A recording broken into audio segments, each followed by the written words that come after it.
Makara FM.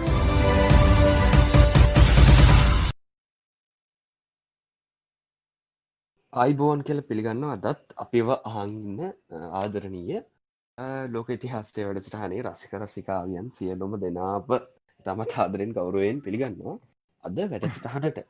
ඉතින් හදත් වැඩසටහන ඉදිරිපත් කරන්නේ අපේ චාමර තමයි වැඩසටහන කරගෙන යන්නේ. ඩොන්ට මේ දවස් ටිකේම තාමත් අධ්‍යාපන වැඩ කටයුතු හින්දා සහභාගී වෙන්න හැකියාවක් නැහැ. කොහොමුණත් චාමර ආයිබෝන් ඉතින් අදත් අපි වැඩසටහන පටන් ගන්න තමයි ලෑස්ති වෙන්නේ. ඔව් අයිබන් කොහොමද අද මේ දවස් ටික සීතලයිනේ දැන් මම ඒක නිසා අයේ හිටිය අදත් වහීද කියලා නමුත් එහෙමනම් කරදරයක් හවස පුරාවට නෑ. මෙස්ස හින්දා වහිවි කියලා. ඔව් කොහොම හරි කරදරයක් නැහැ වගේ තමයි පේන්න තියෙන්නේ. මේ දවස්වල චානුක දැන් අර අපි මේ දවස්වල කතා කරන්නේ සෝවියට් දේශය ගැනනේ. දැන්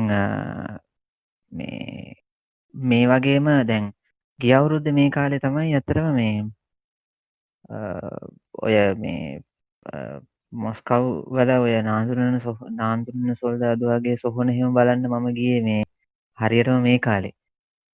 මට දැන් ඒක අද මතක් වුණා. මොකද එහෙත් අසාමාන්‍ය විදිහට දැන් සාමාන්‍යයෙන් නැති විදිහට සීතල ගිම්හාන කාලයක් තමයි ගිය අවුරුද්දේ තිබුණේ. වැස්සකින් පස්සේ තමයි මමත් ගියේ ඒ සොහොන බලන්න. මට අර ඔයා අර පුටින් එක වතාවක් අර වැස්සේ ඉඳගෙන ආචාර කරපු ඒ කතාව මතක් වුණා ඕක මතක් වෙද්දි. ඒක ඇත්තටම අද වගේ දවසක ඒක ආයේ මතක් වෙනවා. මොකද මේ වගේම කාලගුණ තත්ත්වයක් තමයි එදා එහි තිබුණේ මම ඒක බලන්න යද්දි. ඉතින් එහෙමයි කතන්දරේ. චානුක මේ දවස්වල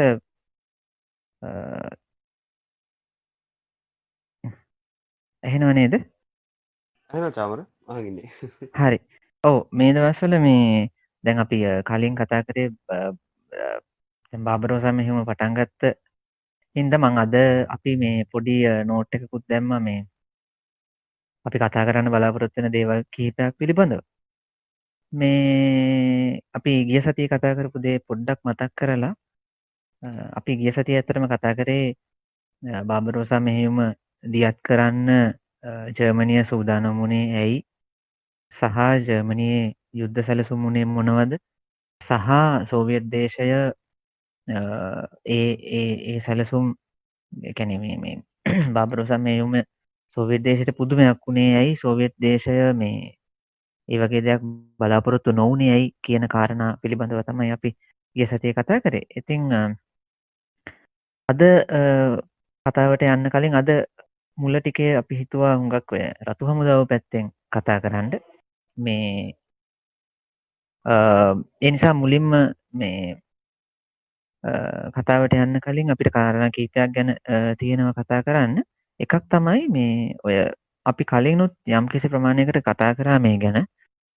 රතු හමුදාව විකාශය වෙච්ච ආකාරය විශේෂයෙන්ම 1930 ගණන් වල. දැන් අපි හුඟක් අය ලංකාවේ අපිටත් ලොකුවට අවධානයක් යොමු නොවන කාලයක් තමයි රුසියාවේ සිවිල් යුද්ධයක් තිබුණා සෝවියට් රුසියාව බිහි වුණාට පස්සේ අවුරුදු 5ක් විතර. ඔය ගැන ඕකේ එක්තරා අවස්ථාවක් පදනම් කරගෙන තමයි අර සුප්‍රසිද්ධ වාණිය පණ්ඩරය ලැබුව හැටි කියන පොත ලියවිලා තියෙන්නේ. ඉතින් ඒ නිසා අර පොත් කියවන සමහර කට්ටිය ඔය ගැන යම් ප්‍රමාණයකට දන්නවා. කොහොම හරි එයින් පස්සේ 1922කින් විතර පස්සේ සෝවියට් රතු හමුදාව සංඛ්‍යාත්මක වශයෙන් ගොඩක් අඩු කරනු ලැබුවා. සිවිල් යුද්ධෙන් පස්සේ. කොහොම හරි 1930 ගණන් වල තමයි ආපහු රතු හමුදාව වර්ධනය කරන්න පටන් ගත්තේ ලෝකෙ සිද්ධ වෙමින් පැවතිච්ච දේවල් එක්ක. විශේෂයෙන්ම 1931 ජපන්නු මැන්චූරියාව ආක්‍රමණය කරලා අල්ල ගැනීම, ඊට පස්සේ යුරෝපයේ ෆැසිස්ට්වාදය වර්ධනය වගේ දේවල් එක්ක සිද්ධ වෙච්ච තර්ජනයත් එක්ක තමයි රතු හමුදාව අපි කියනවා ආපහු විශාල කරන්න පටන් ගත්තේ. දැන් 1932 අවුරුද්දේ සෝවියට් අයවැයෙන් 10%ක් තමයි ආරක්ෂක වියදම වෙලා තිබ්බේ. ඕක 1939 වෙනකොට සෝවියට් අයවැයෙන් 25ක් වෙනකන් වර්ධනය වෙලා තිබුණා. එතකොට මේ ඒ වගේම දැන් පිරිස් ශක්තිය ගත්තත් රතු හමුදාවේ පිරිස් ශක්තිය වර්ධනය කරලා තිබුණා 1939 වෙද්දී මිලියන 4ක විතර හමුදාවක් රතු හමුදාවට හිටියා. ඊට අමතරව දැන් යුද්ධ ගුවන් යාන, යුද්ධ ටැංකි, කාලතුවක්කු වගේ දේවල් වැඩිපුර නිෂ්පාදනය කරන තැනට ඇවිල්ලා තිබ්බා. අවුරුද්දක් ඇතුළත යුද්ධ ටැංකි 3000ක්, කාලතුවක්කු 17000ක් වගේ ප්‍රමාණයක් හදන තැනට සහ මැෂින් තුවක්කු 114000ක්, ඒ කියන්නේ 114000ක් වගේ ප්‍රමාණයක් හදන තැනට ඇවිල්ලා තිබුණා. දැන් ඔය අතර යුද්ධ හමුදා ප්‍රතිසංවිධානයක් සිද්ධ වුණා යම් ප්‍රමාණයකට. මොකද ඒකෙත් තියෙනවා දැන් ඔය අපි කියනවනේ ඔය සිස්ටම් චේන්ජ් ගැන හුඟක් අය කතා කරනවනේ. දැන් සෝවියට් රුසියාව නිර්මාණය වුණෙත් සිස්ටම් චේන්ජ් එකක් ගැන කියලා පළවෙනි අපි කියනවා පළවෙනි කොමියුනිස්ට් රාජ්‍යය කියලා. මේගොල්ලෝ එක්තරා අවස්ථාවක ඔය මේ සාම්ප්‍රදායික යුද්ධ හමුදා තනතුරු තේරම අයින් කරා. ඒ කොහොම හරි පස්සේ කාලෙක ඔවුන්ට තේරුණා ඒ විදිහට හමුදාවක් ගෙනියන්න අමාරුයි කියලා. ඒ අනුව ඔවුන් 1930 ගණන් වෙද්දී ඒ තනතුරු ආයෙ ටික ටික ඇති කරන්න පටන් ගත්තා. මාෂල්වරු කීප දෙනෙක් නම් කරා. ඒ වගේ යම් යම් දේවල් ටිකක් සිද්ධ වුණා 1930 ගණන් වෙද්දී. ඊට පස්සේ අර කලින් මම කතා කරපු විදිහට මේ කලින් දවසක අපි කතා කරපු විදිහට මේ 1936 37 කාලේ යුද්ධ හමුදාව මර්ධනය කිරීමක් සිද්ධ වුණා. ඒ කියන්නේ යුද්ධ හමුදාවේ හිටපු ප්‍රධාන නිලතලධරණ අය ඇතුළු පිරිසක් විශේෂයෙන්ම මර්ධනය කිරීමක් සිද්ධ වුණා. මාෂල්වරු 3 දෙනෙක්, තුකෂෙව්ස්කි, යගොරොව් සහ බ්ලූහර් කියන 3 දෙනා ඇතුළුව තවත් අපි කියනවා මේ ජෙනරල් වරුන්ගේ වගේ තත්ත්වයේ හිටපු 16 දෙනෙක්, නාවික හමුදාවේ අඩ්මිරාල්වරු 15 දෙනෙක්, කර්නල්වරු 200 ගාණක් 264ක්, මේජර්වරු ලුතිනන්වරු යම් ප්‍රමාණයක් යන ආදී වශයෙන්. ඊළඟට මේ විවිධ නිලයන් වල 34000ක් දෙනාව හමුදාවෙන් අයින් කරා. ඔය වගේ දේවල් ටිකක් සිද්ධ වෙලා මේ ඊට අමතරව අපි කලිනුත් කතා කරා ඔය ගතානුගතික හමුදා නායකයෝ නිසා අලුත් ආයුධ හඳුන්වා දීම පරක්කු. ඔය වගේ කාරණා ටිකක් සිද්ධ වුණා. ඕම ඉඳෙද්දී ෆින්ලන්තයත් එක්ක 1939 යුද්ධයකට පැටලිලා ඒ යුද්ධේ බලාපොරොත්තු වුණාට වඩා සෝවියට් දේශ අසාර්ථක වුණා. ඒකේ ප්‍රතිඵලයක් විදිහට ස්ටාලින් තේරුම් ගත්ත හමුදාව වෙනස් කරන්න ඕනේ කියලා. ඒ අනුව තමයි අලුතෙන් අලුත් ආයුධ හදන්න අවස්ථාව ලැබුණේ. එතකොට ප්‍රතිසංවිධාන කටයුතු හමුදාවේ ඉක්මන් වුණේ. යම් කිසි හේයකින් ෆින්ලන්තය ඉතාම පහසුවෙන් පරාජය වුණා නම් සමහර විට සෝවියට් හමුදාව ප්‍රතිසංවිධානය වෙන්නේ නැහැ.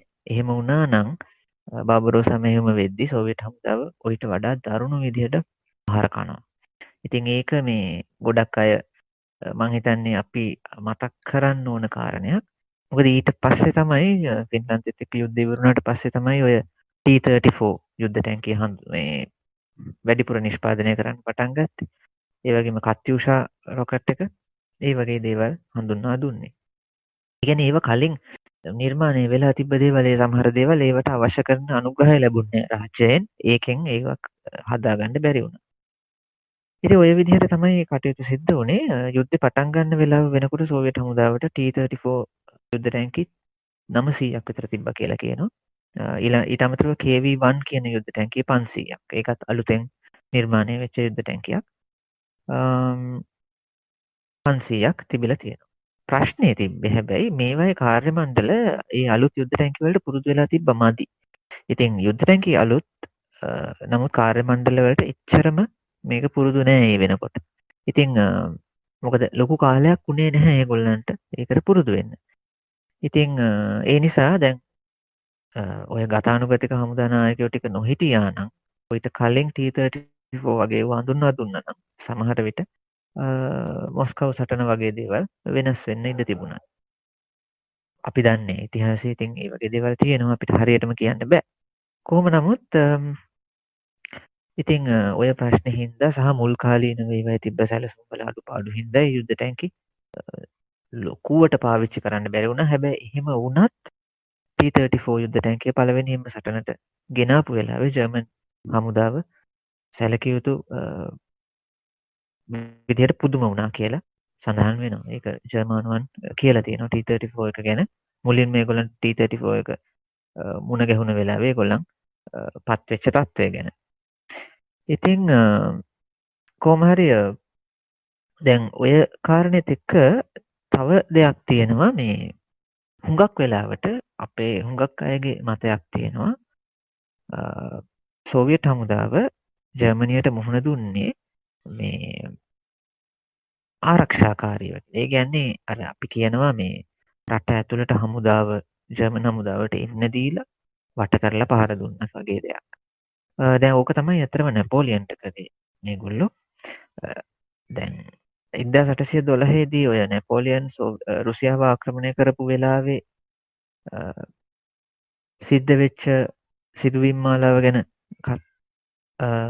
කතා කරොත් එතන ඇත්තටම මේ දෙපැත්තක් තිබුණ හමුදාවේ. රුසියානු හමුදාවේ වෙනකොට දෙගොල්ලක් හිටියා. එක කට්ටියක් කිව්වේ ගිහිල්ලා නැපෝලියන්ට මුහුණ දෙන්න ඕනේ කියලා. අනික් කණ්ඩායම කිව්වේ නැහැ. පසු බහින්න ඕනේ. පසු බහැලා පුළුවන් තරම් ඇතුළට එන්න දීලා හාමත් කරලා ඒ යනාදී වශයෙන්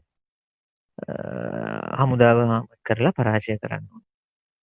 ඉතින් ඔය දෙපැත්තම තිබුණා. ඔය යුද සෙනවියෝ ඔය දෙපැත්තටම හිටියා. ඇතරම ඔය මොස්කව් වලට ටිකක් බටහිරින් බොරෝදිනෝ කියන තැනදී ලොකු සටනක් වෙනවා. ඒක වෙන්නේ ඇත්තටම ඔය දෙපැත්ත අතර තිබ්බ මත ගැටුම හින්දා. මොකද මේ පිටිපස්සට එන්න දෙනවා. නමුත් මොස්කව් වැටෙනවට කාගේවත් ලොකු කැමැත්තක් තිබුණේ නැහැ. ඒ නිසා අන්තිමට දැන් හරි හමුදාවට මුහුණ දෙන්න ඕනේ කියන අදහසින් තමයි බොරෝදිනෝ වලදී නැපෝලියන්ව නවත්තන්න උත්සාහ කළේ. ඒ උත්සාහය අසාර්ථක වෙනවා. දැන් මොස්කව් වලට ඊට පස්සේ නැපෝලියන් එනවා. ඊට පස්සේ මොස්කව් නගරය ගිනි ගන්නවා. ඒ වගේ කතන්දර ගොඩක් ඒ සම්බන්ධයෙන් තියෙනවා. ඒක කතා කරන්න වෙලාව නෙමෙයි මේක. නමුත් අර අදහසක් තියෙනවා නැපෝලියන්ව පරද්දපු විදිහ නිසා හුඟක් අය ඒ සමාන්තර දේවල් දකිනවා. නැපෝලියන් පරද්දපු විදිහයි හිට්ලර් ඒ කියන්නේ නැපෝලියන්ගේ හමුදා පරාජය වීම සහ නාට්සි හමුදා පරාජය වීම කියන ඒ පරාජය වීම කියන සාධක දෙක අරගෙන ගොඩක් අය ඕකේ පැරලල්ස් දකින්න උත්සාහ කරනවා. හැබැයි නට්සි ජර්මනිය පරාජය කිරීම ඒ විදිහ එකක් නෙමෙයි. සෝවියට් හමුදාව ආරක්ෂාකාරී වුණේ නැහැ. සෝවියට් හමුදාව ඊට වඩා ප්‍රහාරක ක්‍රමවේදයන් පාවිච්චි කරා. ඒ වගේම සෝවියට් හමුදාව තමන්ගේ තැන අතහැරලා යන්න සූදානම් වුණේ නැහැ. ඒකට විවිධ හේතු තියෙනවා. නමුත් අර හුඟක් අය හිතාගෙන ඉන්න කාරණේ ඒ කියන්නේ එන්න දීලා ඈතට එන්න දීලා වට කරලා පහර දුන්නා කියන එක ඒක නෙමෙයි ඇත්තටම සිද්ධ වුණේ. කතන්දරේ කොච්චරද කිව්වොත් සෝවියට් හමුදා නායකත්වය සූදානම් වුණා යම්කිසි හේයකින් ජර්මනිය තමන්ට විරුද්ධව යුද්ධ කරන්න සූදානම් වෙනවා නම් ඊට විරුද්ධව මුල් පියවර ගැනීම සඳහා. ඒ කියන්නේ දැන් ජර්මනිය සෝවියට් දේශයට විරුද්ධව හමුදා එකතු කරන්න පටන් අරගෙන ඒ වගේ දේවල් පේන්න තියෙනවා නම් සෝවියට් දේශයට ජර්මනිය ගහනකම් ඉන්නේ නැතුව සෝවියට් දේශය විසින් ජර්මනියට ගහන්න. එහෙම සැලැස්මක් සෝවියට් දේශය විසින් සැකසුවා. මේ සැලැස්ම මේ 1941 මැයි 15 වෙනිදා ඒ කියන්නේ ඔරිජිනලි බාබරෝසා ඔපරේෂන් එක පටන් ගන්න හිටපු දවසේ තමයි මේ සැලැස්ම ඉදිරිපත් කරලා තියෙන්නේ. අපි විශ්වාස කරන්නේ ඒ කියන්නේ ඉතිහාසකරුවන් විශ්වාස කරනවා මේ සැලැස්ම හදන්න සෝවියට් යුද නායකත්වයේ කීප දෙනෙක්ම සම්බන්ධ වුණා කියලා ෂූකෝෆ් ඇතුළුව කොහොම හරි මෙහෙම සැලැස්මක් සූදානම් කරා. ඒ කියන්නේ සෝවියට් හමුදාව සූදානමින් හිටියේ නැහැ මේ ආරක්ෂාකාරී විදිහට සටන් කරන්න. ඔවුන් සූදානමින් හිටියා අවශ්‍ය නම් ප්‍රහාරක මෙහෙයුම් වලට යන්න. ඒක මං හිතන්නේ හුඟක් වෙලාවට අපි හුඟක් වෙලාවට අමතක කරන මේ කාරණයක්. එහෙම අමතක කරන්න හේතු වෙන්නේ මං අර කලින් කිව්වා වගේ හුඟක් අය නැපෝලියන්ගේ පරාජයයි හිට්ලර්ගේ පරාජයයි අතරේ සමාන්තර දේවල් දකින්න උත්සාහ කරන නිසා. දෙන්නම පෙරදුනා තමයි. නමුත් යුද්ධ දෙක, ඒ හමුදා දෙක ඒවා සම්පූර්ණයෙන්ම වෙනස්. ඒ තත්ත්වයන් සම්පූර්ණයෙන්ම වෙනස්. ඉතින් ඒක අනිවාර්යෙන්ම අපි මතක් කරන්න ඕනේ. ඉතින් ඔය කාරණෙත් එක්ක මේ අනික් කාරණය තමයි මේ ඔය මං කලින් සතියේ කතා කරා බාබරෝසා මෙහෙයුමට කලින් සහ දැනටත් රුසියාවේ තියෙන එක ප්‍රශ්නයක් බටහිර දිගින් එන ආක්‍රමණයක් ගැන රුසියානුවන්ගේ තියෙන බය. දැන් ඕක නිසා තමයි අපි 1939 සහ 1940 අවුරුදු වල සෝවියට් දේශය තමන්ගේ දේශ සීමාව බටහිරට පුළුල් කරේ. එතකොට බැලූ බැල්මට අපිට හිතෙන්නේ අමතර භූමියක් ලැබුණා එතකොට ආරක්ෂා කරන්න වැඩිපුර භූමියක් ලැබුණා යනාදී වශයෙන්. හැබැයි ඕකේ අවාසියකුත් සිද්ධ වුණා. මොකක්ද අවාසිය මේ පරණ දේශ සීමාවේ කියන්නේ 1939 දේශ සීමාවේ මේගොල්ලෝ ආරක්ෂක වළල්ලක් ගොඩනගලා තිබුණා. දැන් දේශ සීමා වෙනස් වුණාට පස්සේ මේගොල්ලන්ට අලුත් ආරක්ෂක වළල්ලක් ගොඩනගන්න සිද්ධ වුණා. බාබරෝසා මෙහෙයුම වෙනකොට මේගොල්ලෝ හිටියේ ඒ අලුත් ආරක්ෂක වළල්ල ගොඩනගන අතරමැද. ඉතින් සමහර ගුවන් කඳවුරු හදලා තිබුණේ නැහැ, ආරක්ෂක ස්ථාන හදලා තිබුණේ නැහැ. අන්තිමට උනේ පරණ වළල්ලත් හරියට වැඩ කරේ නැහැ, අලුත් වළල්ලත් හරියට වැඩ කරේ නැහැ. අතරමැදි තත්ත්වයක තමයි සෝවියට් හමුදාව හිටියේ. ඉතින් ඒ ආරක්ෂක වළලු දෙකෙන්ම වෙන්න ඕන දේ සිද්ධ වුණේ නැහැ. මොකද රුසියානුව නැත්නම් සෝවියට් දේශ බලාපොරොත්තු වෙන්නේ නැහැනේ 1941 දී ජර්මනිය Tamanට විරුද්ධව යුද්ධ කරයි කියලා. එහෙම බලාපොරොත්තුවක් ඒගොල්ලන්ගේ මුලින් තිබුණේ නැහැ. ඒ තිබුණත් ඒ සම්පූර්ණ ආරක්ෂක වළල්ල අලුතෙන් හදාගන්න පුළුවන් කාලයක් උන්ට තිබුණේ නැහැ. ඉතින් අපි එකපාරට හිතුවට දේශ සීමාව පුළුල් වීමෙන් වාසියක් වුණා කියලා ඇත්තටම ඒකෙන් සිද්ධ වෙච්ච වාසිය බොහොම සීමා සහිතයි. සමහර විට ඒක වාසියක් නෙමෙයි අවාසියක් වෙන්නත් ඉඩ තිබුණා. ඉතින් මං හිතන්නේ ඒක ගණනය කරන්න අමාරුයි. නමුත් මං හිතන්නේ වාසියකට වඩා අවාසියක් සිද්ධ වුණා කියලාත් හිතන්න පුළුවන්. ඉතින් දැන් ඔය තමයි මූලික කාරණා ටික. ඊට පස්සේ අපිට එන්න පුළුවන් කෙලින්ම බාබරෝසා මෙහෙයුමට. දැන් ජූනි 21 වෙනිදා රෑ කියන්නේ ප්‍රහාරය ආරම්භ වෙන්න තිබ්බේ ජූනි 22. දැන් මතක් කරගන්න මේ අපි කතා කරන්නේ ගිම්හානය ගැන. එතකොට මං හිතන්නේ පාන්දර 4ට විතර ওই කාලේ වෙනකොට ඔය හරියට ඉර එළිය වැටෙන්න පටන් ගන්නවා. දැන් මේගොල්ලෝ ප්ලෑන් කරලා තිබ්බේ අන්න ඒ වගේ ටයිම් එකකට තමයි යුද්ධේ පටන් ගන්න. ඉතින් හිමිදිරිය කියලා කිව්වම අපිට හිතෙන්න පුළුවන් ලංකාවේ විදිහට 6ට නෑ. ඒ කාලේ ඉර නැගෙන්නේ ඔය උන්නතාංශය අනුව එක වෙනස් වෙනවා. නමුත් මං හිතන්නේ මොස්කව් වලට ඉර නැගෙන්නේ ඒ කාලේ පාන්දර 4 කිට්ටු වෙලා. ඉතින් ජූනි 21 වෙනිදා රෑ සෝවියට් දේශ සීමාවේ එකතු වෙලා හිටපු ජර්මන් හමුදාවල් වලට එනවා පණිවිඩයක් හිට්ලර්ගෙන්. මේක ඉතින් ඒ හමුදාවේ නිලධාරීන් තමන්ගේ සෙබළුන්ට ප්‍රකාශ කරනවා. ඔවුන් හිට්ලර් කියනවා ජර්මන් දේශයේ පැවැත්ම දැන් නැත්තේ ඔබ අතයි කියන. ඔබ තමයි මේක තීරණය කරන්නේ. මොකද මේක ලොකු ගැම්බල් එකක්. ලොකු සූදුවක් වගේ දෙයක්. මොකද හිට්ලර් බලාපොරොත්තු වෙනවා සෝවියට් දේශය බිඳ වැටීම තුළින් බ්‍රිතාන්‍යය සාමයට කැමති වෙයි කියලා. ඉතින් කොහොම හරි ඔය සිද්ධියෙන් පස්සේ එක දේශ සීමා ස්ථානයක සෝවියට් හමුදා නිලධාරියෙක් ඇවිල්ලා අනිත් පැත්තට තොරතුරු දෙනවා මෙහෙම පාන්දර ටැක් එක පටන් ගන්නවා කියලා. මේ වෙනකොටත් ඇත්තටම මං කලින් සතියක කිව්වා කලින් සතිය වෙන්න ඕනේ මං කිව්වා මේ මොස්කව් වලදී 21 වෙනිදා රෑ රැස්වීමක් තියලා ස්ටාලින් ෂූකොව් සහ තිමෝෂෙන්කෝ ෆ්‍රන්ට් ලයින් එකේ අයට දැනුම් දීමක් කරා ඉදිරි දින කිහිපය තුළ ප්‍රහාරයක් එල්ලවීමට ඉඩ තියෙනවා. ඒ නිසා සූදානමින් ඉන්න කියලා. මේක තහවුරු වුණා මේ සොල්දාදුවෙක් ඇවිල්ලා අනිත් පැත්තට දීපු තොරතුරත් එක්ක. කොහොම හරි මේ පණිවිඩේ හැම ෆ්‍රන්ට් ලයින් එකේ හැම තැනටම ගිහින් තිබුණේ නැහැ. යන්න වෙලාවක් උනේ නැහැ ඇත්තටම. මේ රැස්වීම තිබුණේ අපි කියන්නේ රෑ 8:50ට 9ට ඒ වගේ. ඉතින් ඊට පස්සේ කොහොම හරි මේ පණිවිඩය යන්න වෙලාවක් උනේ නැහැ. ජූනි 22 වෙනිදා පාන්දර පළවෙනියෙන්ම ජර්මන් සෝවියට් පෙරමුණ තරණය කළා කියලා කියන්නේ 800 වෙනි බ්‍රැන්ඩන්බර්ග් පුහුණු රෙජිමේන්තුව. ඊට පස්සේ ජර්මන් හමුදාව අපි දන්නවා දිශා තුනකින් ප්‍රධාන වශයෙන් කඩා පැන්නා සෝවියට් දේශය ඇතුළට. එතකොට මම අර කලින් කිව්වා වගේ එදා ඉර නැග්ගේ මොස්කව් වලට ඉර උදාව තිබුණේ 3:45ට. ඒ වෙනකොටත් දේශ සීමාව තරණය කරලා ජර්මන් හමුදාවේ ගුවන් හමුදාවේ ගුවන් යානා පියාසර කරමින් තිබුණා. මේගොල්ලෝ සෝවියට් ගුවන් පත ඉලක්ක කරගෙන තමයි ගියේ. පාන්දර 4 වගේ වෙද්දි ඒ සමහර තැන්වලට බෝම්බ වැටෙන්න පටන් අරගෙන තිබුණා. කොහොම හරි මුල්ම අවස්ථාවල වල ඇතැම් සෝවියට් ගුවන් යාන ප්‍රතිරෝධයක් දැක්වුවා යම් ප්‍රමාණයක. නමුත් ඒක ප්‍රමාණවත් වුණේ නැහැ. පළවෙනි දවස ඇතුළත සෝවියට් ගුවන් යාන සම්පූර්ණයෙන් ගත්තම 1000කට වැඩිය විනාශ වුණා. මම හිතන්නේ 2000ක් විතර විනාශ වුණා. ඉතින් සමස්ත ගුවන් ශක්තියෙන් සැලකිය යුතු ප්‍රමාණයක් පළවෙනි දවසේම විනාශයට පත් වුණා. උදේ 4:15 විතර වෙද්දී දේශ සීමාව තරණය කරලා ජර්මන් හමුදාව සෝවියට් දේශයට කඩාපාත් වුණා.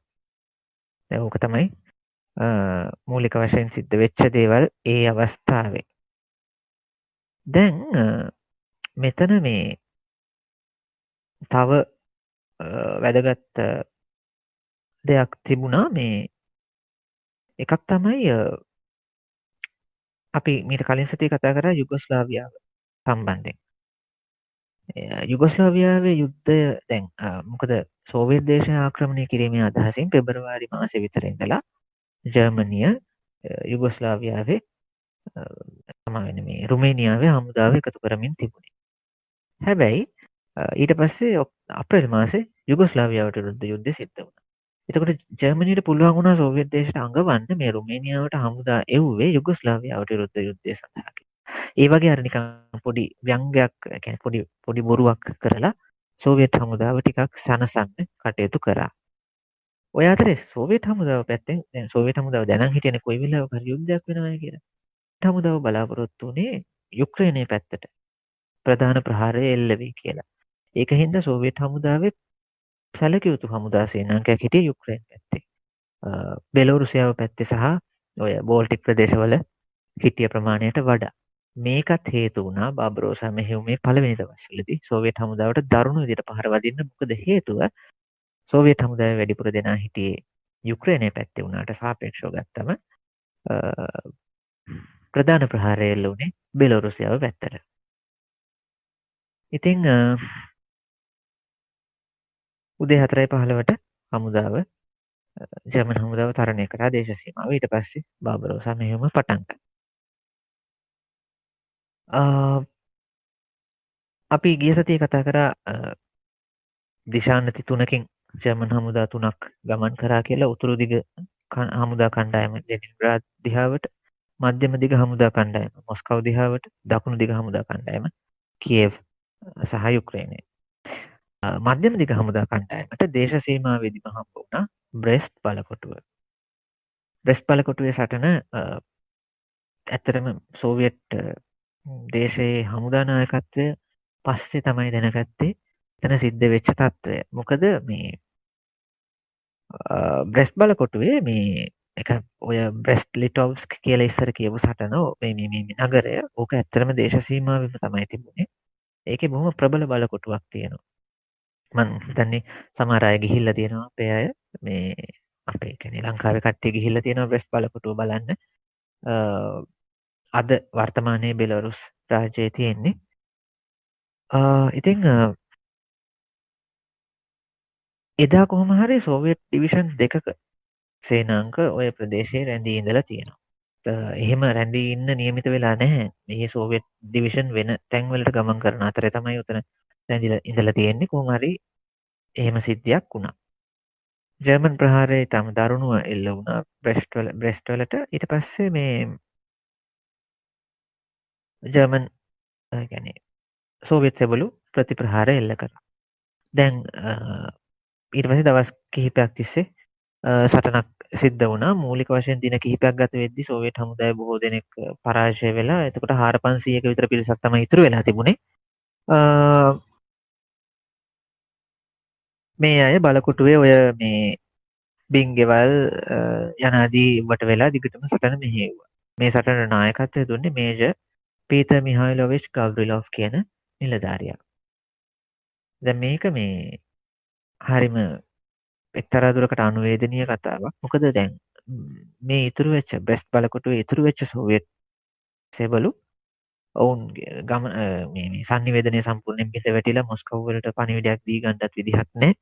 හැබැයි ඔවුන් විශ්වාස කරා රතු හමුදාව ජර්මන් ප්‍රහාරයට පිළිතුරු සපයලා බ්‍රෙස්ට් වලට එයි කියලා. ඒ අනුව තමන්ව බේරා ගන්නකම් නගරය ආරක්ෂා කරගෙන ඉන්න තමයි ඔවුන් උත්සාහ කරේ. ඉතින් පොළව යට ඉන්න බැරි වුණාම ඒගොල්ලෝ පොළව උඩ ඉන්න බැරි වුණාම ඒගොල්ලෝ පොළව යට බින්ගෙවල් යන ආදී ප්‍රදේශවල හැංගිලා දිගටම සටන කරගෙන ගියා. ගව්රිලොව් අල්ලගන්නේ ජර්මනුවන් විසින් ජූලි මාසේ 23 වෙනිදා. ඒ වෙනකොට මේ ඔහු හරියට ඇවිද ගන්නවත් බැරුව ඉතාම දුර්වල අඩියකට පත් වෙලා තිබ්බේ. ඉතින් කොහොම හරි මාසයක් විතර ඔහු සටන් කරලා තිබුණා ජර්මනුවන්ට එරෙහිව. පස්සේ ඔහු සිර කඳුර වල ඉඳලා නිදහස ලැබලා යුද්ධය වුණාට පස්සේ ආපහු තමන්ගේ රටට ගියා. ගිහිල්ලා ඔහුගේ පවුල හොයාගන්න ඔහුට තවත් අවුරුදු ගණනාවක් ගත වුණා කියලා තමයි සඳහන් වෙන්නේ. ඉතින් කොහොම හරි මේ සටන ගැන හුඟක් කෘතීන් ලියවිලා තියෙනවා. බ්‍රෙස්ට් බලකොටුවේ වීරයෝ කියලා පොතක් පරිවර්තනය වෙලා තියෙනවා සිංහලට. ඊට අමතරව ඔය බරිස් වසිලියව්ස්කි කියන නවකථාකාරයා ලස්සන පොතක් ලියලා තියෙනවා. ඇත්තටම ඔය මේ අහම්බෙන් එදා බ්‍රෙස්ට් වලට ආපු සෙබලෙක් තමයි ඔහුට වස්තු විෂය වෙන්නේ. ප්‍රබන්ධ කතාවක්. නමුත් ඇත්ත මේ සිද්ධීන් පාදක කරගෙන ලියපු. ඒ වගේ මේ වීර සාහිත්‍යයක් නිර්මාණය වෙලා තියෙනවා බ්‍රෙස්ට් බලකොටුවේ මේ සටන සම්බන්ධයෙන්. දැන් මෙතෙන්දී ඇත්තටම සෝවියට් හමුදාවල් වල නිර්භීතකම පිළිබඳ කිසිම විවාදයක් නැහැ. මේ ඉතුරු වෙච්ච සෝවියට් හමුදා දැන් ඔවුන් බලාපොරොත්තු වුණා තමන්ව මුදා ගනී කියලා. ඒ බලාපොරොත්තුෙන් තමයි ඔවුන් දිගටම සටන් කරේ. නමුත් ඒ වුණත් ඔවුන් සටන අතෑරියේ නැහැ. ඔවුන් තාමත්ම අමාරු තත්ත්වයන් මැද්දේ අතිශයින්ම බරපතල ආක්‍රමණයක් මැද්දේ සටන් වැදුණා. ඒ ගැන කිසිම විවාදයක් නැහැ. ඉතින් ජර්මනුන්ට වෙච්ච එක වැරද්දක් තමයි සෝවියට් හමුදාවල් වල මේ නිර්භීතත්වය අඩුවෙන් තක්සේරු කිරීම. මේක මේ සම්බන්ධයෙන් මුල්ම අවස්ථාවක් විදිහට බ්‍රෙස්ට් සටන හඳුන්වන්න පුළුවන්. ඉතින් දැන් මේක මෙහෙම වුණාට පොදුවේ ගත්තම මේ වෙනකොට බෙලොරුසියාව පැත්තෙන් එල්ල වෙච්ච ප්‍රහාරය ඉතාම දරුණුයි. ජර්මනුවන්ට කිසිම අවස්ථාවක් දුන්නේ නැහැ සෝවියට් හමුදාවල් වලට මේ ඉසඹුවක් ලබා ගන්න. දිග්ගටම පහර දුන්නා. ඉතින් ජෙනරල් ගොත්ගේ යුද ටැංකි සහ ජෙනරල් ගුඩේරියන්ගේ යුද ටැංකි විසින් සෝවියට් බටහිර පෙරමුණේ බටහිර මිලිටරි දිස්ත්‍රික්කයේ සෝවියට් හමුදාව වටලන්න පටන් ගත්තා. එතකොට මේ බටහිර මිලිටරි දිස්ත්‍රික්කයේ අනදෙන නිලධාරිය වෙලා හිටියේ ජෙනරල් පව්ලව්. දැන් ආපහු සැරයක් අර මම කලින් කිව්ව කතාව ඉස්සරහට එනවා. මේ අපි හුඟක් වෙලාවට කියනවනේ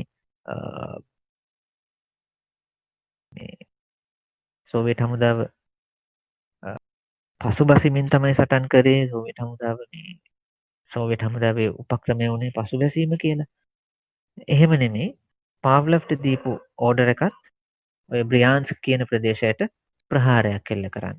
මුල් කාලේ ඇත්තටම සෝවියට් හමුදාව පසු බහින්න ඕන වෙලාවක් ඒක. මොකද මේ ඉතාම දරුණු ප්‍රහාරයක් එල්ල වෙනකොට ඒකට විරුද්ධව ඇත්තටම සටන් කරන්න පුළුවන් තත්ත්වයක් තිබුණේ නැහැ. නමුත් සෝවියට් හමුදා නායකත්වය දිගින් දිගටම තමන්ගේ හමුදාව ප්‍රහාරක මෙහෙයුම් කරා. ඒ කියන්නේ අර ජර්මන් ප්‍රහාරයට ප්‍රතිප්‍රහාර එල්ල කරන ප්‍රහාරක මෙහෙයුම් කරා යොමු කිරීමක් දකින්න ලැබුණ මුල් දවස්වල. ඒකෙන් ඇත්තටම සෝවියට් හමුදාවට ලොකු විනාශයක් වුණා.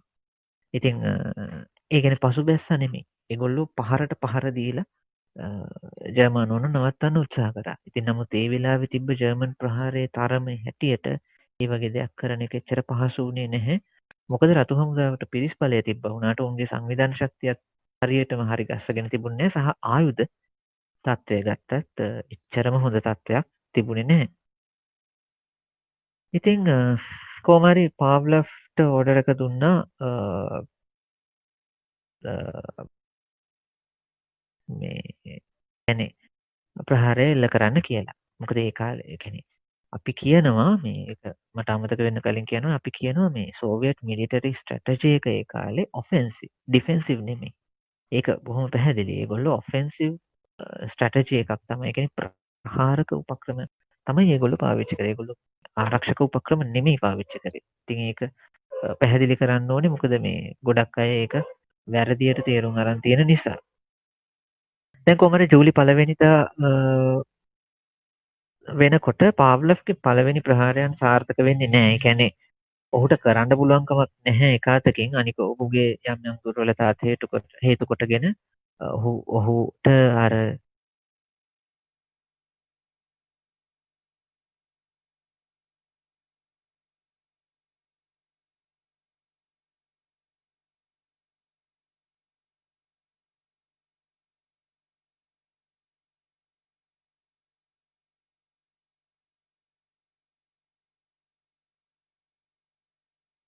තමන්ට දීපු වැඩේ කරන්න වෙන්නේ නැහැ. අනික කොහොමත් ජර්මන් ප්‍රහාරවල ප්‍රමාණය හැටියට ඌට ලේසි වෙන්නේ නැහැ ප්‍රතිප්‍රහාරයක් එල්ල කරන්න. මොකද වෙන්නේ අන පිළිපැද්දේ නැහැයි කියලා පාව්ලොව්ව අත්අඩංගුවට ගත්තා ජූලි 1 වෙනිදා. ඊට පස්සේ ඔහුව මේ යුද්ධ අධිකරණයකට පමුණුවලා මරණ දණ්ඩනයට යටත් කළා. ඉතින් ඊට අමතරව ඔහු ගාව හිටපු තවත් කිහිප දෙනෙක් ඔහුගේ මාණ්ඩලික නිලධාරීන් කිහිප දෙනෙක් ඒ දඬුවමට ලක් වුණා. ඉතින් මේක හැබැයි ගොඩක් වෙලාවට පේන්න තියෙන්නේ සමස්ත යුද්ධ නායකත්වයේ පරාජය අර මේ පාව්ලොව්ගේ පිටින් දාලා ඔහුව මරණ දඬුවමට ලක් කිරීමක් වගේ දෙයක් තමයි සෝවියට් හමුදා නායකත්වය මේ වෙලාවේ කරේ. නිදහසට කවුරු හරි ඉන්න ඕන නිසා ඒ කාරණේ ඒ විදිහට මේ ක්‍රියාත්මක කරා වගේ දෙයක් තමයි එතන සිද්ධ වුණේ. හැබැයි මෙහෙම දෙයකුත් තියෙනවා. දැන් ඔය මේ ස්ටාලින් ගැනත් කතාවක් තියෙනවා. ඒකත් කියන්න ඕනේ. මේ පළවෙනියෙන්ම සෝවියට් දේශය ආක්‍රමණයට ලක් වෙනකොට ස්ටාලින් එළියට බැස්සේ නැහැ. ස්ටාලින් එතන එක්තරා විදිහකට ව්‍යාකූල තත්වයකට පත් වුණා. මොකද ඔහු බලාපොරොත්තු වෙන්නේ ඒ වෙලාවේ ප්‍රහාරයක් එල්ල වෙයි කියලා. ඒ නිසා ඔහුට හිට්ලර් විසින් තමන්ව අවුට්විට් කරා කියලා. කියන්නේ තමන්ට වඩා හිට්ලර්ගේ කපටිකමට තමන් අහු වුණා කියන වගේ පොඩි මේ පොඩි එක්තරා දුරකට හීනමානයක් වගේ දෙයක් ඇති වුණා ස්ටාලින්ට. ඒක ඔහුට දරා ගන්න ඇත්තටම යම්කිසි කාලයක් ගියා. හැබැයි හුඟක් අය කියනවා දැන් ස්ටාලින් ජාතිය අමතන දවස් 12ක් විතර ගත වුණා. ඉතින් හුඟක් අය කියනවා මේ ස්ටාලින් ওই කාලෙම නිකන් මුකුත් කරගන්න බැරුව හිටියා. එහෙම දෙයක් නැහැ. යම්කිසි පැය ගාණක් ස්ටාලින් ඒ දෙගිඩියාවෙන් හිටිය කෙනෙක් අර හීනමානයෙන් හිට්ලර් තමන්ව පැරැද්දුවා කියන ඒ හීනමානයෙන් හිටිය බව ඇත්ත. හැබැයි පොදුවේ ගත්තම ස්ටාලින් ඊට පස්සේ සටනට බැස්සා. ඉතින් මම මේ කියන්නේ මේ දැන් දන්න අය දන්නවා. ඒ කියන්නේ මම මේ එහෙම ස්ටාලින් වාදියෙක්වත් එහෙම නෙමෙයි. නමුත් ඒ ගෞරවය ස්ටාලින්ට දෙන්න ඕනේ. ස්ටාලින් මේ ඒ වෙලාවේ මුල පැය කීපය හෝ මුල දවස ඔහු මේ කම්පනයෙන් වගේ වුණාට ඊට පස්සේ ඔහු දිගටම 1945 වෙනකම්ම සෝවියට් යුද්ධ ප්‍රයත්නයට දීපු නායකත්වය ගැන කිසිම සැකයක් නැහැ. අපිට ඉස්සරහට යද්දී සමහර අවස්ථා ගැන කතා කරන්න පුළුවන්. අඩුපාඩු නොතිබ්බ නෙමෙයි. අඩුපාඩු ඕන තරම් තිබුණා. නමුත් ඒ වගේම ස්ටාලින් නොවුණා නම් සමහර විට ඒක වෙන්නේ නැහැ. මොකද ස්ටාලින් බැරි වෙලා හරි ස්ටාලින් ඒ වෙලාවේ ඒ වගකීම අතහැරලා වෙන කෙනෙක්ට වගකීම බාර දීලා අයින් වුණා නම් සමහර විට ඔය විදිහට වෙන්නේ නැහැ. ඉතින් ජූනි 23 වෙනිදා තිමෝෂෙන්කෝගේ ප්‍රධානත්වයෙන් ප්‍රධාන අණදෙන මණ්ඩලයේ මූලස්ථානය ඔකට ස්තව්කා කියලා කියන්නේ. ස්තව්කා එක පිහිට මේ පිහිටුවා. ඊට පස්සේ ඕක ටික දවසක් ඇතුළත මේ ජූලි 10 වෙනිදා වෙද්දී උත්තරීතර අණදෙන මණ්ඩලයේ මූලස්ථානයේ විදිහට ප්‍රතිසංවිධානය වුණා. යුද්ධ කාලේ ස්තව්කා කියලා කිව්වේ ඕකට. මුලින්ම 23 වෙනිදා තිමෝෂෙන්කෝ යටතේ ප්‍රධාන අණදෙන මණ්ඩලයේ මූලස්ථානයේ විදිහට හඳුන්වපු එක පස්සේ අපි කියනවා උත්තරීතර අණදෙන මණ්ඩලයේ මූලස්ථානය. නැත්නම් සුප්‍රීම් GHQ එක. ඊළඟට මේ කමාන්ඩින් මේ අණදෙන මූලස්ථානය. ඊට අමතරව මේ ස්ටාලින් විසින් ජූනි 30 වෙනිදා රාජ්‍ය ආරක්ෂක කමිටුව කියලා එකක් ස්ථාපනය කරා. සෝවියට් යුද්ධ ප්‍රයත්නයේ සියලුම අංශ සම්බන්ධීකරණය කරේ ඔය කමිටුව හරහා. ඒකේ ප්‍රධානියා වුණේ ස්ටාලින්. ඒ විදිහට ස්ටාලින් තමයි යුද්ධ ප්‍රයත්නයේ උඩින්ම හිටියේ. ඊට අමතරව මේ යුද්ධ හමුදාව ප්‍රතිසංවිධානය කරා. ඒක උතුරු දිග, වයඹ දිග, බටහිර දිග, නිරිත දිග හා දකුණු දිග වශයෙන් පෙරමුණු වලට මේ අරගෙන වයඹ දිග ප්‍රදේශයේ අණදෙන නිලධාරියා විදිහට මාෂල් වරශිලොව් පත් කරා. වයඹ දිග කිව්වම මේක ලෙනින්ග්‍රාඩ් යවට ප්‍රදේශය වැටෙන්නේ. බටහිර දිග ප්‍රදේශය තිමෝෂෙන්කෝ වෙතට, නිරිත දිග ප්‍රදේශය බුජොන්නි වෙතට බාර දුන්නා. ඒ කියන්නේ කලින් තිබ්බ උතුරු දිග, වයඹ දිග, බටහිර දිග, නිරිත දිග සහ දකුණු දිග කියන ප්‍රදේශ වෙනුවට වයඹ, බටහිර සහ නිරිත වශයෙන් දිස්ත්‍රික්ක 3ක් හදලා වරශිලොව්, තිමෝෂෙන්කෝ සහ බුජොන්නි වෙත බාර දුන්නා. ඊට පස්සේ මේ ප්‍රතිසංවිධානයෙන් පස්සේ තවදුරටත් ඒක පස්සේ කුඩා පෙරමුණු වලට සෝවියට් හමුදාව ප්‍රතිසංවිධානය කරා පස්සේ කාලෙක. ඒක වෙනම අපි පස්සේ කතා කරන්න ඕනේ. කොහොම හරි ඊට පස්සේ ස්ටාලින් මහජන ආරක්ෂාව පිළිබඳ මහජන කොමසාර් විදියට පත් වුණා. ඊට පස්සේ සන්නද්ධාංශවල උත්තරීතර අණදෙන නිලධාරියා පත් වුණා. ඊට පස්සේ ඔහු තමයි යුද්ධය දිගටම මෙහෙවගෙන ගියේ. ඉතින් දැන් යුද්ධ කාලේ සිද්ධ වෙච්ච පළවෙනි විශාල ප්‍රමාණයේ ජයග්‍රහණයක් කියලා සෝවියට් හමුදාවල හඳුන්වන්න පුළුවන් ජයග්‍රහණය තමයි මේ කුස්නෙට්සොෆ්ගේ හමුදාව වටලෑමෙන් ගැලවී පැමිණීම. මේක උනේ ඇත්තටම එක්තරා දුරකට ගුඩේරියන්ගේ වැරැද්දක් හින්දා. මොකද්ද මෙතන උනේ කියලා බලමු. බාබරෝසා මෙහෙමේ පළවෙනි දවස්වලම තමයි මේක සිද්ධ වුණේ. දැන් බෙලොරුසියාවේ හිටපු සෝවියට් හමුදාවල් වලට ඉතාම දරුණු විදිහට පහර දීලා ඕන තාමත් බරපතල විදිහට පසුබස්වල වටලලා යටත් කරගෙන යන ආදී වශයෙන් ජර්මනිය සම්පූර්ණ බෙලොරුසියාව තමන්ගේ අතට ඉතාමත්ම කෙටි කාලයක් තුළදී අරගනිමින් ඔහොම ඉස්සරහට ආවා. ඔතෙන්දී ජෙනරල් වසීලි කුස්නෙට්සොෆ්ගේ තුන්වෙනි හමුදාව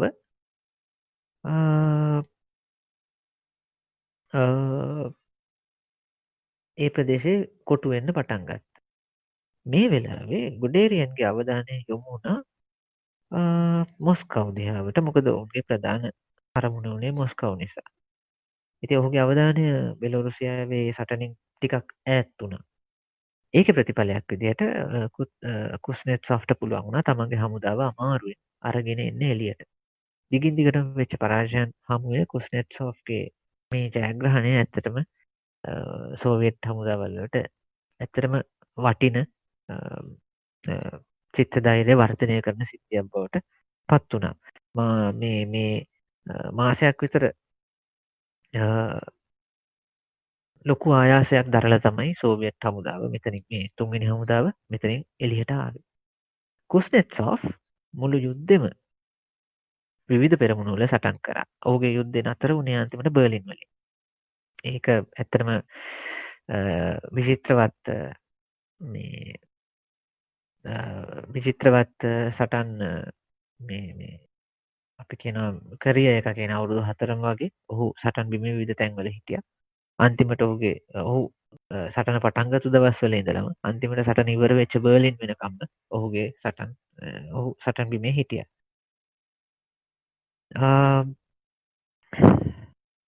දැන්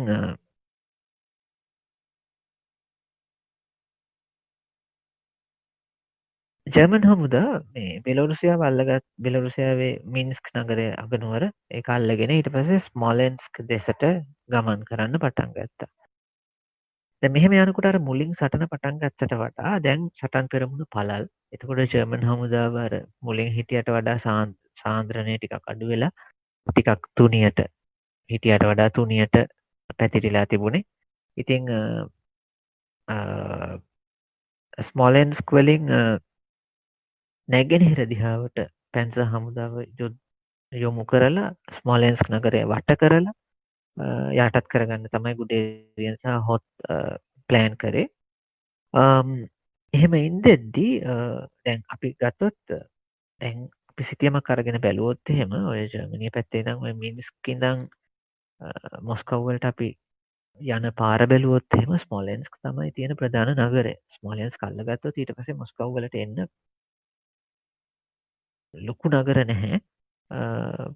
එනිසා විශේෂයෙන්ම යුද්ධ ටැංක හමුදාවකට බොහොම ලේසියෙන් මොස්කව් කිට්ටුවට එන්න පුළුවන්කම තියෙනවා. අනෙකුත් කාරණා අපි අමතක කරොත් පොඩ්ඩකට අපි නිකන් මේ සාමාන්‍ය විදිහට ගත්තොත් හැකියාව තියෙනවා. ඒ නිසා ස්මොලෙන්ස්ක් බොහොම වැදගත් සටනක් වුණා.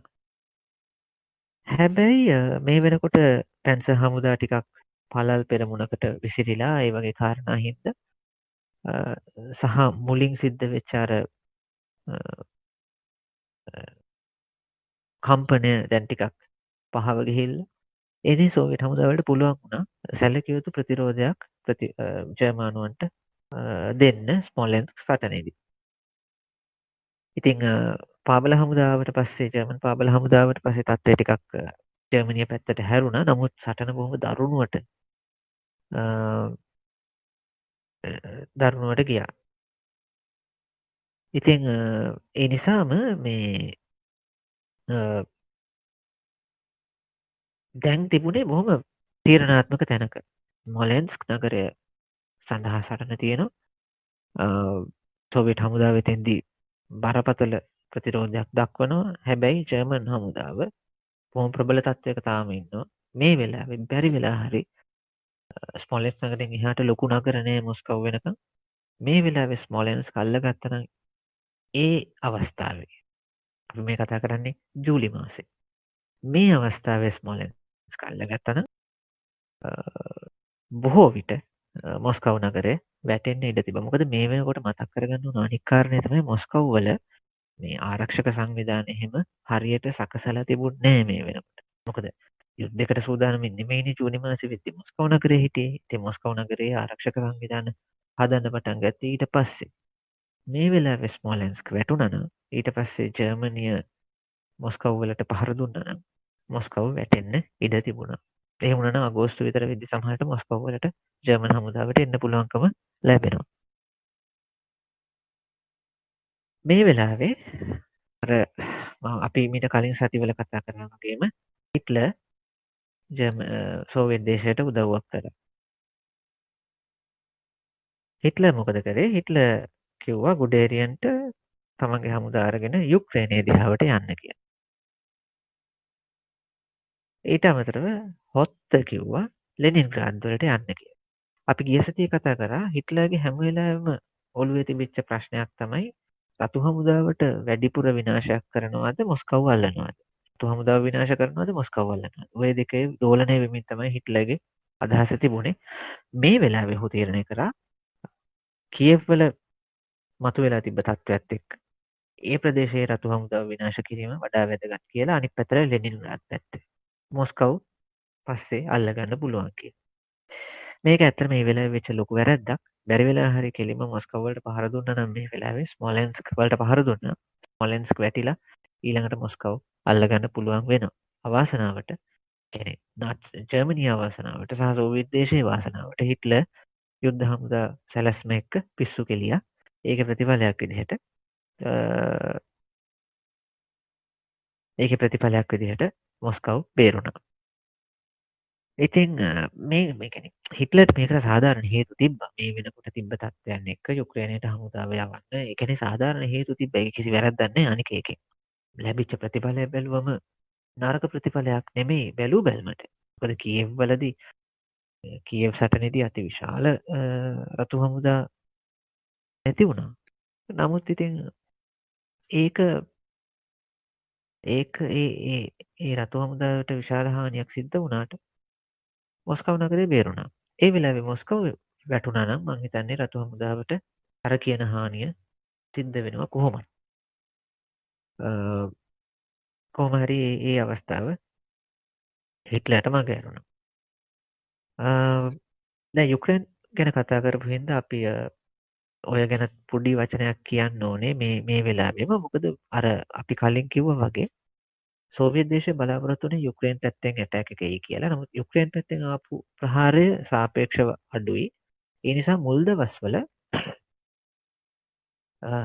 ජර්මනිය ජර්මනිය එල්ල කරපු ප්‍රහාරයට සෝවියට් හමුදාව සැලකිය යුතු විදිහට ප්‍රතිප්‍රහාර එල්ල කරා. මොකද ඔවුන්ගේ සැලකිය යුතු හමුදා සේනාවකයක් යුක්‍රේනයේ හිටියා. අනික ජර්මන් හමුදා වලින් අනික් පෙරමුණු දෙකට සාපේක්ෂව යුක්‍රේනයේ දිහාවට එල්ල වෙච්ච ප්‍රහාරය සැර ටිකක් අඩුයි. ඔය හේතු දෙක වුණ මේ මුල් දවස්වල ජර්මන් පෙරමුණ මේ ජර්මන් හමුදාව අර අනික් පෙරමුණු දෙකේ වගේ වේගෙන් ඉස්සරහට ගියේ නෑ. හැබැයි දැන් ඒ කියන්නේ ජෙනරල් ෆොන් ක්ලයිස්ට්ගේ පැන්සා හමුදාව පළවෙනි පැන්සා හමුදාව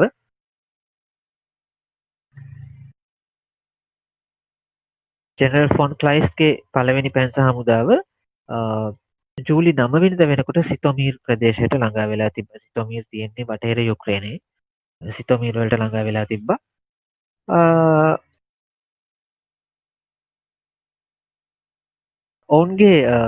ඔවුන් ඉදිරියේ තිබ්බේ කියෙව් ආරක්ෂක කලාපය.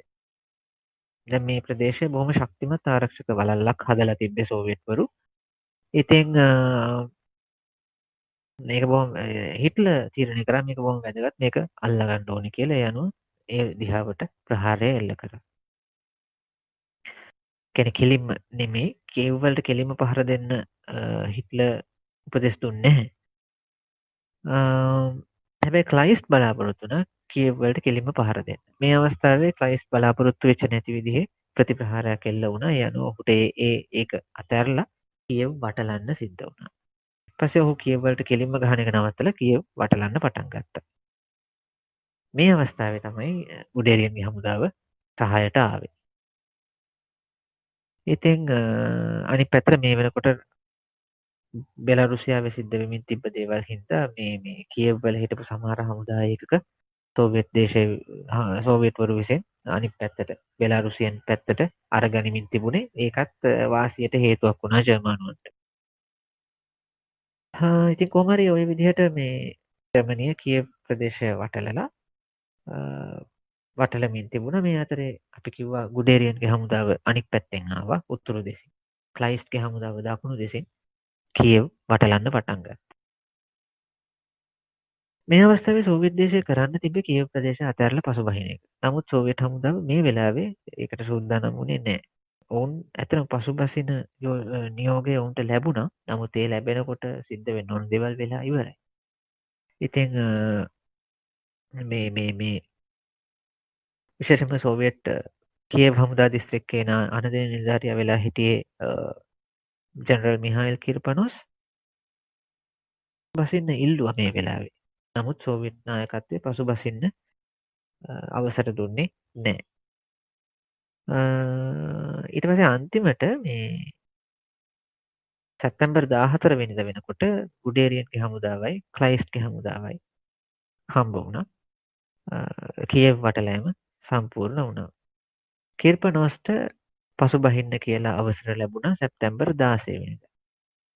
ඒ අවසර ලැබිච්ච වෙලාවේ කිර්පනොස්ට මේ දුරකථනයෙන් කතා කරලා අවසර වාචිකව අවසර දුන්නම කිර්පනොෆ්ස් කියලා තියෙනවා මෙච්චර දවසක් මම ඉල්ලුවා මට පසුබහින්න අවසර දුන්නේ මේ ඕඩර් එක මට ෂුගර් නෑ මට ලිඛිත අවසරයක් නොදුන්නොත් මම පසුබහින්නේ නෑ කියලා. ඊට පස්සේ තකහණියක්ම ප්ලේන් එකකින් ලිඛිත අවසරයක් අරගෙන එනකම් කිර්පනොස් පසුබැස්සේ නෑ. නමුත් ඒ වෙනකොට ඇත්තටම පරක්කු වැඩි.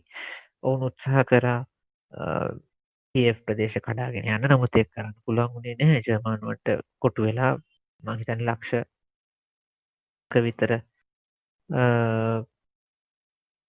සෝවියට් හමුදා සේනාංකයක් යටත් වුණා. ඒ වගේම තවත් විශාල පිරිසක් මිය ගියා. මේක බැලු බැලමට අතිවිශාල හානියක්.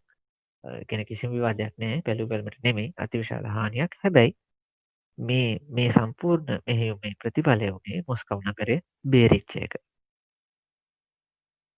මොස්කව් නගරයට ආපහු අවධානය යොමු වුණේ කීයව් වැටුණට පස්සේ. ඊට පස්සේ තමයි හිට්ලර් ආපහු අවධානය යොමු කරේ මොස්කව් වලට. හැබැයි එතකොට පරක්කු වැඩි. එතකොට දේවල් කීපයක් සිද්ධ වෙලා තිබුණා. ඒ හින්දා ඒ වෙනකොට මොස්කව් වලට පහර දෙන්න ඇත්තටම පරක්කු වැඩි. ඒක ගැන අපි පසුවට කතා කරමු. නමුත් ඊළඟට අනික් වැදගත් කාරණේ අර සමහර ඉතිහාසකරුවන් සහ සමහර ජර්මන් හමුදා නිලධාරීන් පවා කියනවා අර යුගොස්ලෝවියාවට පහර දෙන්න ගත වෙච්ච සති 5ක ඒ කියන්නේ යුගොස්ලෝවියාවට සහ ග්‍රීසියට පහර දෙන්න ගත වෙච්ච සති 5ක කාලය නිසා බාබරෝසා මෙහෙම සති 5කින් කල් ගිය නිසා මොස්කව් අල්ලගන්න බැරි වුණා කියලා. ඒක අර්ධ සත්‍යයක්. මොකද බැරි වෙලා හරි ජූලි මාසෙදී ස්මොලෙන්ස්ක් සටන වෙලාවේ ගුඩේරියන්ගේ හමුදාව කියව් වලට හරවන්නේ නැතුව ඒ සටන දිගටම කරගෙන ගියා නම් අගෝස්තු වෙද්දි නැත්තම් සැප්තැම්බර් මුල වෙද්දි මොස්කව් නගරය අල්ල ගැනීමට ඕන හැටියේ ඉඩකඩ තිබුණා. ඒ අවස්ථාව හිට්ලර් පහර හැරියා.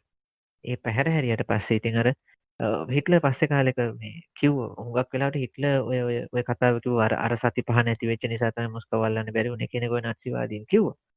ඒක හිට්ලර්ගේ වැරැද්ද. වෙන මොකක්වත් නෙමෙයි. හිට්ලර් ගුඩේරියන්ගේ හමුදාව ස්මොලෙන්ස්ක් වලින් අයින් කරේ නැත්නම් ජූලි මාසේ ඉතිහාසය හුඟක් වෙනස් වෙන්න ඉඩ තිබුණා.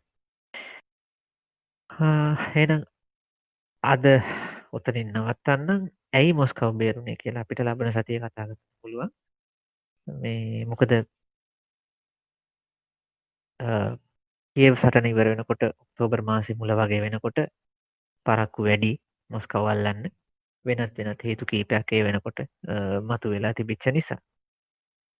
ඒ වගේම ඒ වෙනකොට අනික් පැත්තෙන් ලෙනින්ග්‍රාඩ් පැත්තේ සටන ඇවිල්ලා තිබ්බ එක්තරා දුරකට. ඒ ගැනත් අපි කතා කරන්න ඕනේ. අපි ලෙනින්ග්‍රාඩ් වටලෑම සහ මොස්කව් සටන ගැන ලබන සතියේ කතා කරන්න බලාපොරොත්තු වෙනවා. එහෙනම් මං හිතන්නේ අදට අපි එතනින් නවත්තමු කියලා තමයි කියන්න තියෙන්නේ. චානුක ඔව් මේ චාමර පැයි ඔයටම පැයි මේ චාමර තව බොඩි දෙයක් මේ මට මතක් වෙනවා චාමර වැඩසටහන පටන් ගනිද්දී අර නිතරම මේ වෙනස චේන්ජ් කියන එක ගැන කියද්දී මේ ඔව් සහ මේ අර චාමරගේ වැඩසටහන රුසියාවටගේ වැඩසටහන ගැන කියද්දි මේ අර The Wind of Change සින්දුව ජනප්‍රිය වෙන්නෙත් මං හිතන ඔය කාලෙ වෙන්න ඕන කිට්ටුව කාල කිට්ටුව වෙන්න ඕන නෑ වින්ඩ් ඔෆ් චේන්ජ්න්නේ කොමියුනිස්ට් වාදය බිඳ වැටීම ගැන.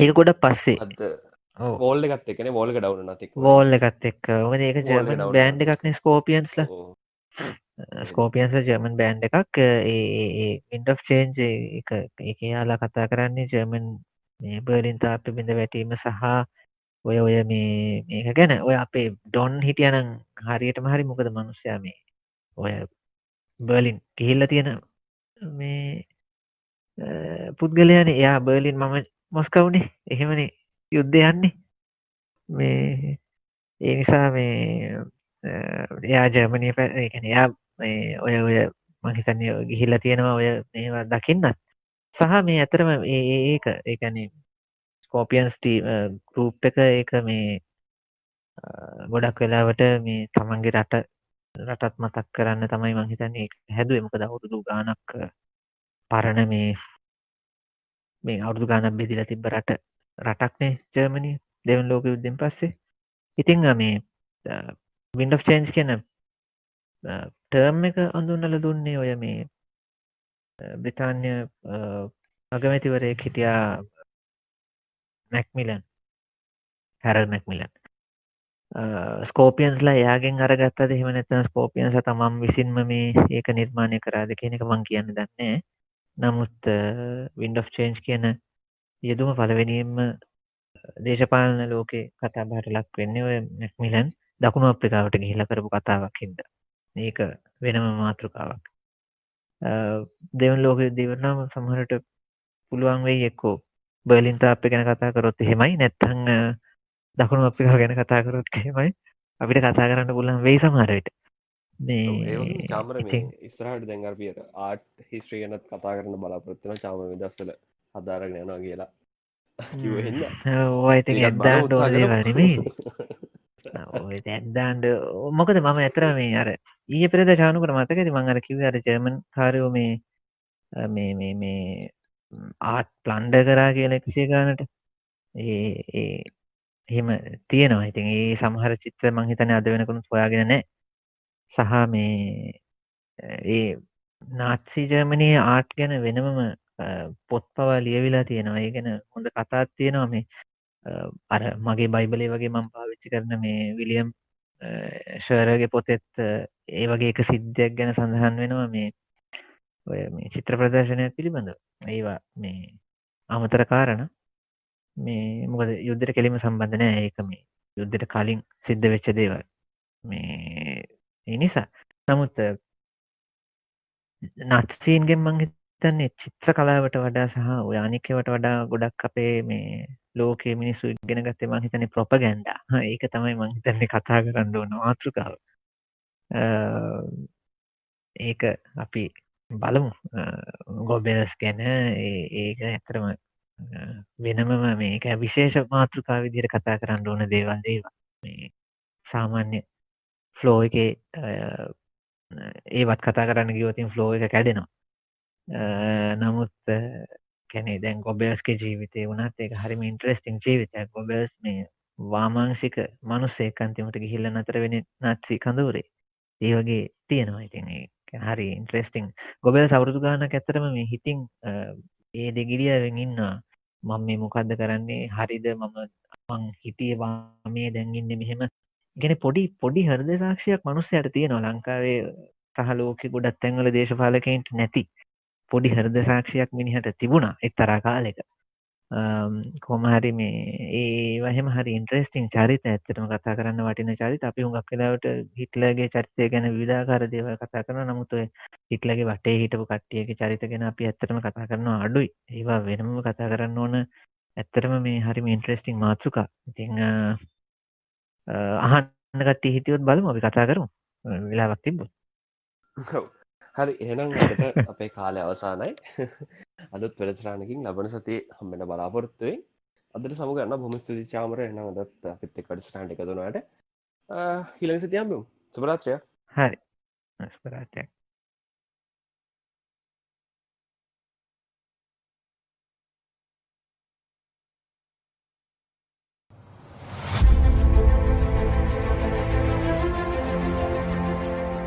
Radio නව්‍යකරණයේ digital ආගමනය